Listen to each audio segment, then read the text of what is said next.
Wannan muhimmin sako ne zuwa ga mutanen kasar Cote d'Ivoire domin samun zafafan fina-finan Indiyan Hausa ba tare da kun sha wahala ba. Lallai nesa ta zo kusa. Mazauna ƙasar Cote d'Ivoire, ku tuntuɓi Yahaya domin samun mazgan zafafan fina-finan Indiyan Hausa. Kar ku bari a baku labari akan lambar telefon kamar haka. Da zaran ku raka ba wannan lamba, to ku yi magana akan Telegram. Ka ba ma akan Telegram ba, ha akan WhatsApp za ku same shi ba ma iya wanda ke Cote d'Ivoire ba. Nigeria, Niger da dai sauran ƙasashen dai. Kaf a faɗin duniya a duk inda mutum yake, ku tuntubi Malam Jaharu da ke dauna a ƙasar Libya a unguwar Masarata. Za ku samu fina-finai zafafa musamman wa'anda suke fita a duk sati. Kar ku bari a baku labari.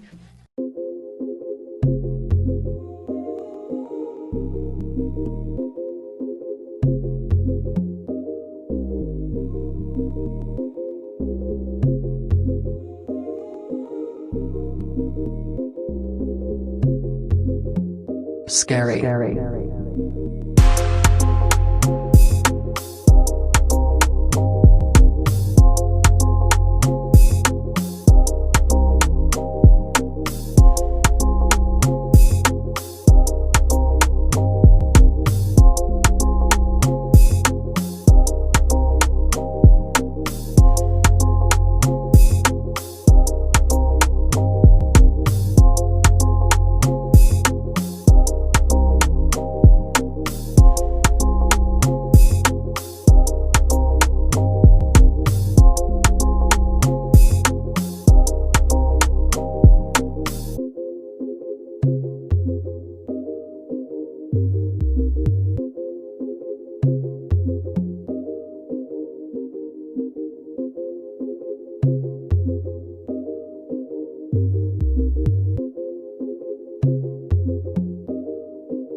Scary.